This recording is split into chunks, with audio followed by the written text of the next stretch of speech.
This channel does not promote any violent, harmful, or illegal activities. All content provided by this channel is meant for an educational purpose only.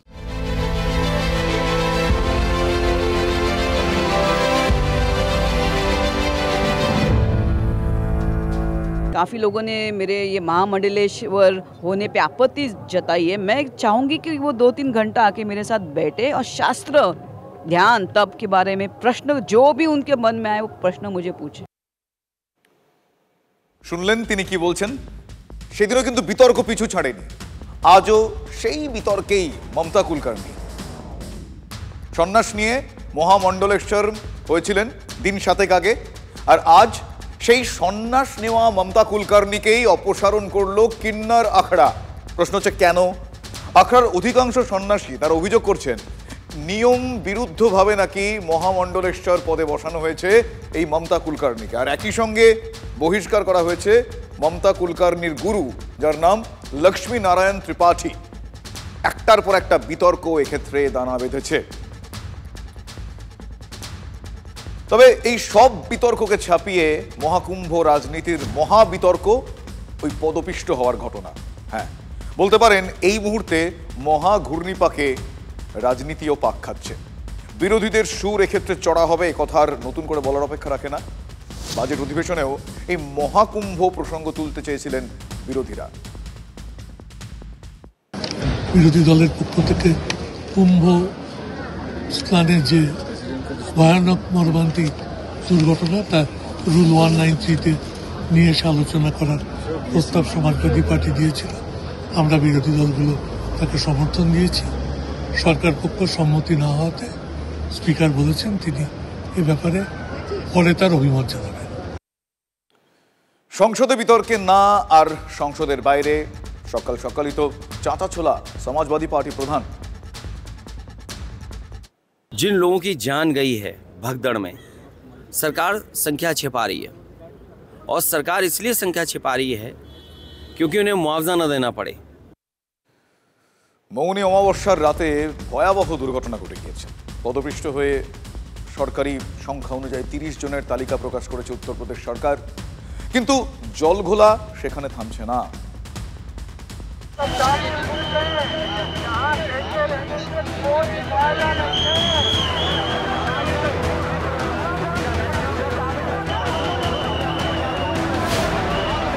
नब्बे से ज्यादा लोग गंभीर रूप से या सामान्य रूप से घायल हुए।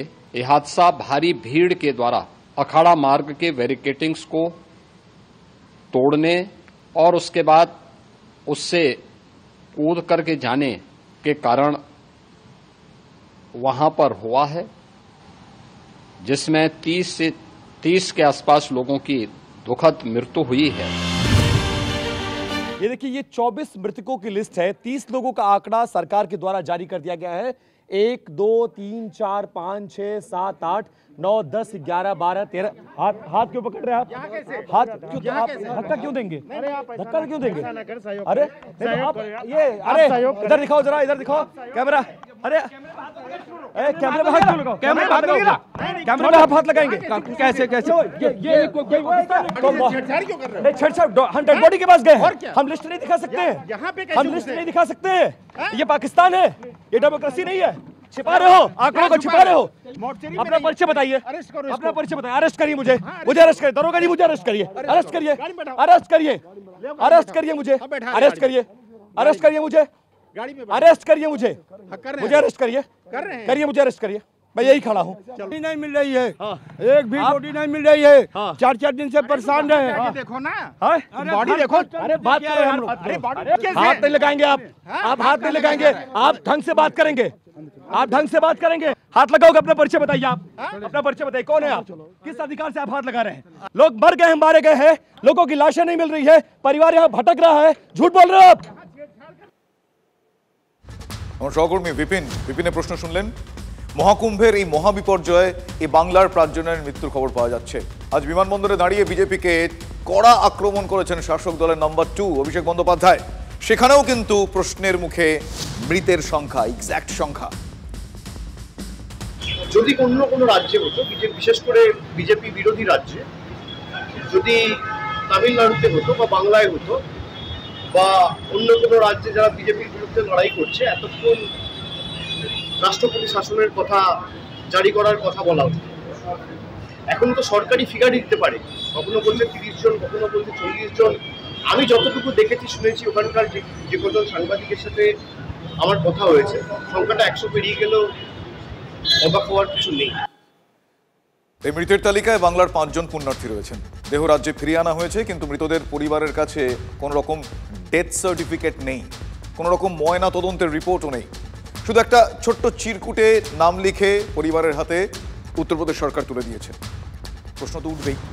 তবে সবকিছু ছাপিয়ে বিরোধীদের প্রশ্নে মহাকুম্ভ আয়োজনের ব্যবস্থা, এই গোটা বিষয়টা নিয়ে তারা প্রশ্ন তুলছেন। আমাদের বিরোধীরা চাইছে যে মৃত্যুর সংখ্যা বা মৃত্যুটাকে দিয়ে হিন্দুদের পবিত্র উৎসবকে যেন একটা ফিয়ার সাইকোসিস তৈরি করা যায়, সেটাকে কেন্দ্র করে একটা ভয়ের বাতাবরণ তৈরি করা যায় এবং তাতে যাতে লোক যেন কম যায়, কারণ মক্কার থেকে বেশি লোক যাচ্ছে হিন্দুদের পুজো পার্বণে। ঘটনাটা অত্যন্ত দুঃখজনক। এত মানুষ যখন যাবে, একটা মিনিমাম ব্যবস্থাপনা প্রস্তুতি তো দরকার। এখানে প্রস্তুতি কম, ব্যবস্থাপনা কম, পরিকল্পনা কম, প্রচার ঢাকঢোল পিটিয়ে পাবলিসিটি বেশি। তৃণমূল কংগ্রেস কোনো ইস্যু না পেয়ে জল ঘোলা করার চেষ্টা করেছে। একটা দুর্ঘটনা ঘটেছে এবং সেই দুর্ঘটনা অনভিপ্রেত, কিন্তু এত মানুষ একসাথে এসে যাওয়ার জন্য এই ধরনের দুর্ঘটনা ঘটেছে প্রশাসনের তরফ থেকে। ফলে এগুলো তো তদন্ত হওয়া উচিত যে অ্যাকচুয়ালি কজন মারা গেছেন, কজন আহত, কজন নিখোঁজ, মৃতের সংখ্যা গোপন করার জন্য তারা কি করছেন। মৃতের প্রপার ডেথ সার্টিফিকেট দেওয়া হচ্ছে না, পোস্টমর্টেম করা হচ্ছে না। যারা মারা গেছেন তাদের পরিবারকে ভারতীয় জনতা পার্টির তরফ থেকে আমি আশ্বস্ত করতে চাই যে আপনারা ডেথ সার্টিফিকেট না পেলে বা কোনো রকম সমস্যা হলে আপনারা অবশ্যই স্থানীয় বিজেপি জনপ্রতিনিধি যদি না থাকে, বিজেপির যারা পার্টির নেতৃত্ব আছে তাদের মাধ্যমে আমার সাথে যোগাযোগ করবেন। এগুলো কিভাবে হচ্ছে? আরও কিছু মারাত্মক জেসিবি দিয়ে এমন কিছু জিনিস তুলে বিভিন্ন জায়গায় ফেলা হচ্ছে, তার মধ্যে কি আছে কেউ জানে না, সেগুলো রাতের অন্ধকারে করা হয়েছে। ফলে এগুলো নিয়ে সবাই তদন্তের দাবি করছেন, স্থানীয় মানুষ, পুণ্যার্থীরা।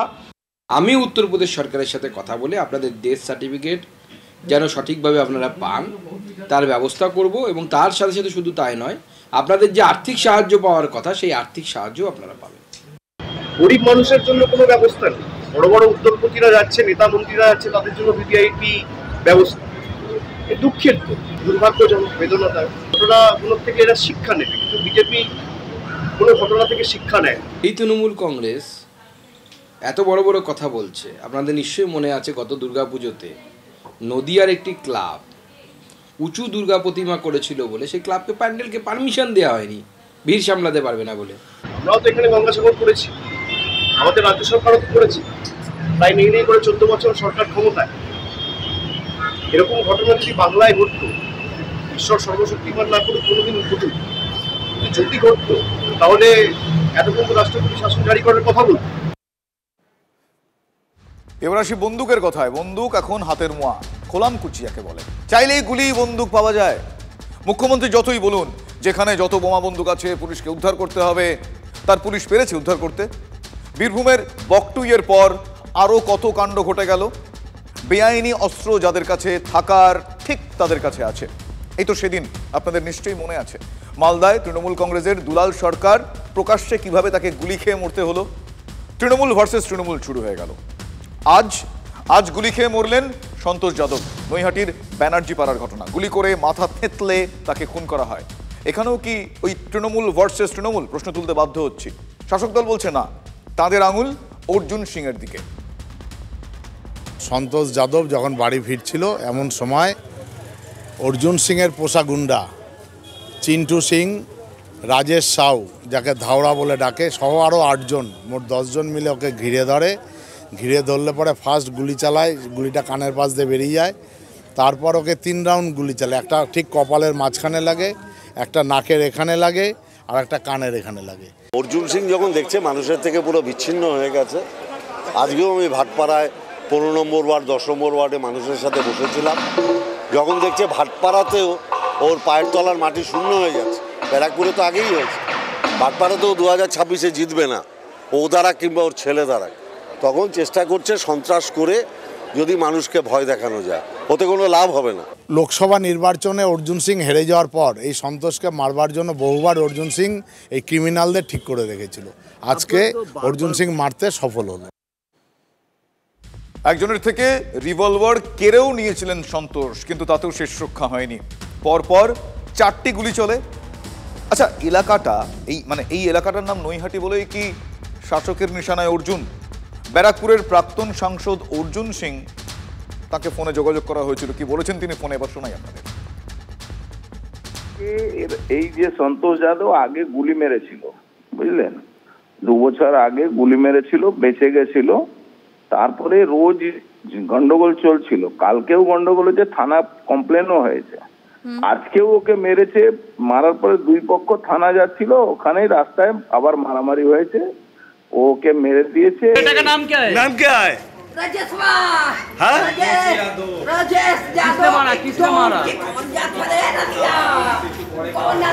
আরুয়া রাজেশ কোন দল করে আপনারা গৌরীপুরে যান, গিয়ে খোঁজ দিন। আমার 20 জনকেও মেরে ফেলতে পারে অর্জুন সিং, কিন্তু ভাটপাড়ার মানুষ এই মস্তানকে আর 2026-এ অ্যালাউ করবে না। রাজনৈতিক এই চাপানোতরের মধ্যেই নৈহাটিতে অশান্তির আগুন জ্বলছে। বিজেপি কর্মীর লজে ভাঙচুর, আগুন লাগানো হয়েছে, দেখাবো সেই ছবি আপনাদের, দেখুন।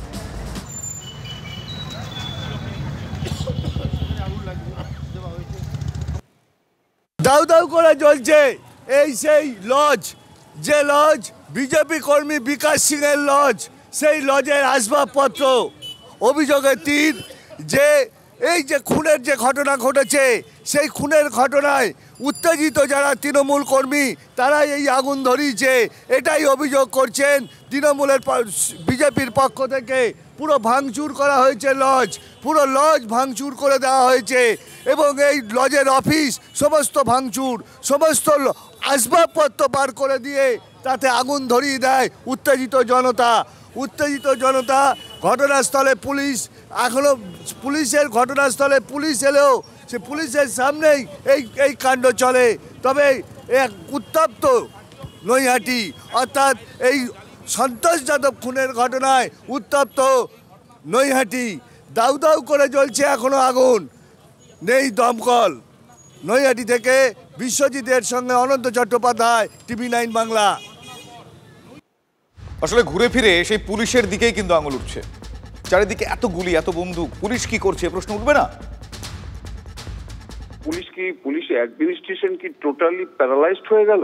কত সংখ্যক তাহলে আর্মস অ্যামুনেশন আজকে আমাদের ওয়েস্ট বেঙ্গলে আজকে জমা হয়েছে, এবং এক সংখ্যক বিশেষ ক্রিমিনাল তারা আজকে কিন্তু এই সমস্ত জিনিসগুলো করে বেড়াচ্ছে, যে কেন আজকে ক্রিমিনালরা এত আজকে সাহস পাচ্ছে। ব্যারাকপুর বেল্টে যেহেতু ম্যাক্সিমামটাই হচ্ছে জুট মিল এলাকা, এবং সেই জুট মিল এলাকায় আজকে নয়, সেই তরিৎ তোপদার সাহেবের আমল বা তার আগের থেকে বিহার থেকে ইউপির থেকে লোকে এসে ওখানে কাজ করতেন। ওই জায়গাটা হচ্ছে ক্রিমিনালদের জায়গা, কারণ ওর মধ্যেই, আমি বলছি না যে আমাদের যারা ওয়ার্কার ভাইরা তারা ক্রিমিনাল নয়, কিন্তু ওর মধ্যেই ঢুকে পড়ে ক্রিমিনাল।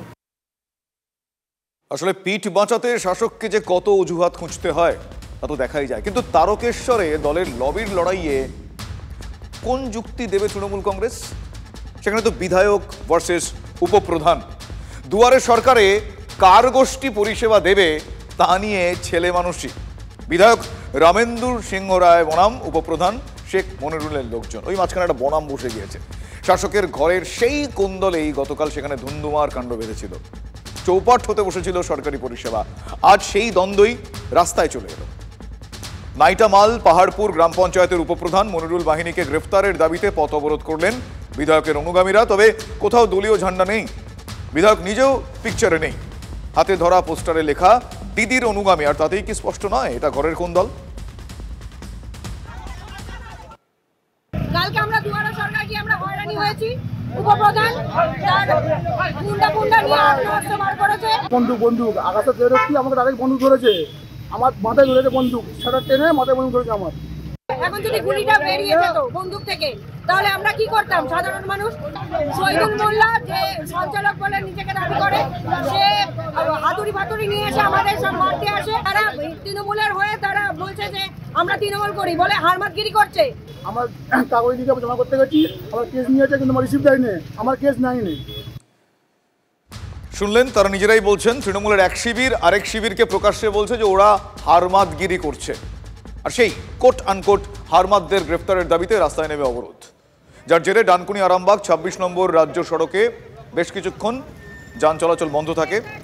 তার উপর আপনারা শুনতেই পেলেন পুলিশের ভূমিকাতেও অসন্তোষ রয়েছে। পুলিশের যত জ্বালা হয়েছে কথা বলার অপেক্ষা রাখে না। পুলিশ কি করবে, তারা ওই বলে না শ্যাম রাখি না কুল রাখি, সেই দ্বন্দ্বে পড়েছে পুলিশ। আর এই দুপক্ষই তৃণমূল, ফলে বিধায়কের অনুগামীদের রাগার যথেষ্ট কারণ রয়েছে। উপপ্রধানের দেহরক্ষী যেভাবে গতকাল নিজের সার্ভিস পিস্তল বের করে শাসকেরই অপরপক্ষকে চমকানোর চেষ্টা করেছেন, সেই ছবি তো গতকাল থেকে ভাইরাল হয়ে গিয়েছে।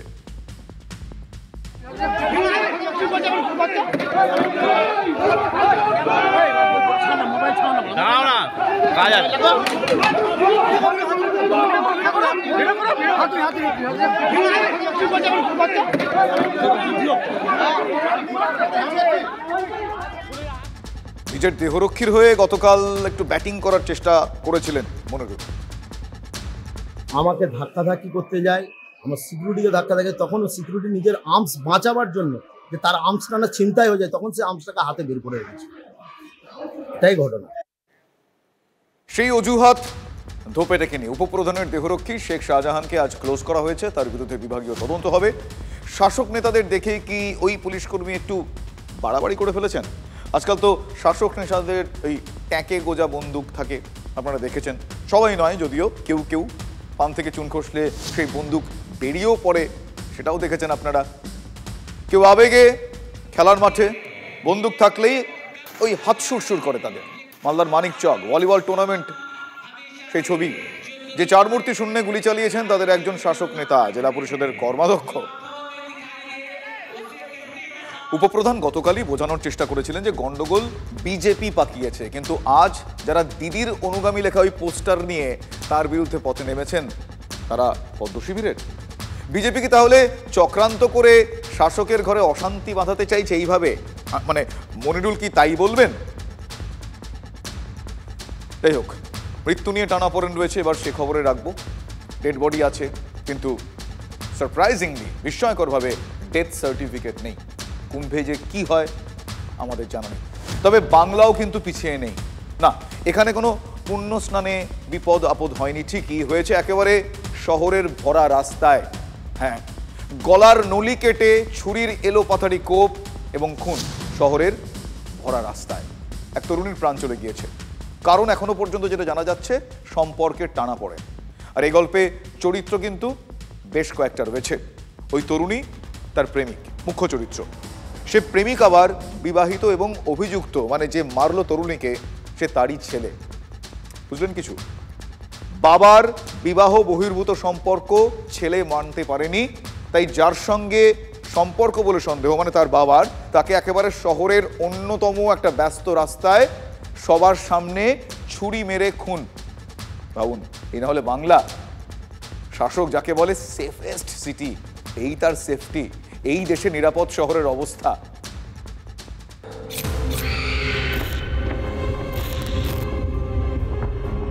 একটা ছুরি নিয়ে হাতের মধ্যে দুবার মারে। যখন মারে তখনই জামাটা ছিঁড়ে হুড় করে রক্ত বেরোনো শুরু হয়। তখন আমরা ওর কাছে এগোনোর দিকে যাই, তখন দেখি যে ওর গলার এখান থেকে পুরো কাটা, হুড় করে রক্ত পড়ছে, মাথা ফাটা। কি করেছে? কি হলো?